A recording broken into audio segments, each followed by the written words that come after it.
dirais que finalement, c'est un seul et même monde. C'est un monde unique. C'est un peu comme si dans une famille, certains avaient décidé de faire politique, d'autres faire économie et les troisièmes journalisme. On a souvent ce sentiment. Ces gens partagent le même mode de vie, les mêmes valeurs, les mêmes amitiés. Ils vont dans les mêmes hôtels, ils passent les vacances dans les mêmes lieux. C'est une famille, réellement. Il y a des mélanges de genres possibles, mais il faut faire attention. Qu'on me cite un exemple d'un journalisme qui a commencé une carrière dans ce que vous appelez l'impertinence, la contradiction, le non-consensus, et qui n'ait pas été soit passé aux oubliettes, soit récupéré. Il n'y a pas d'alternative. Le système rejette tout ce qu'il ne peut pas récupérer. Si vous restez, vous ne restez jamais à l'antenne impunément. Jamais.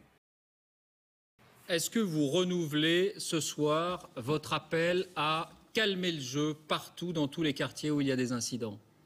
Est-ce qu'on admet que, à l'illégitimité de l'exploitation, du mépris que l'on impose à ces gens, peut correspondre la légitimité de la violence qui doit exister, qui peut exister en tout cas, dans la révolte? Tout est là.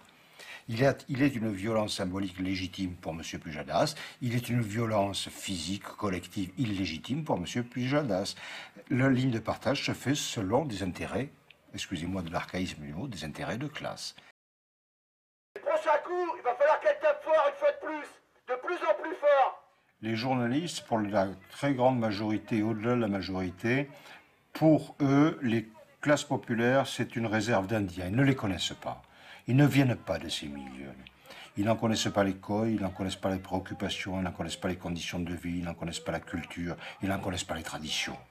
Dès l'instant où ces gens sortent de leur rôle, qui est d'être dans un fond de panneau de paysage, d'être des gens pittoresques, d'être des gens identifiables à des poncifs idéologiques, dès l'instant où ils sortent de là, où ils ne sont plus des Indiens dans leur réserve, alors ils deviennent dangereux.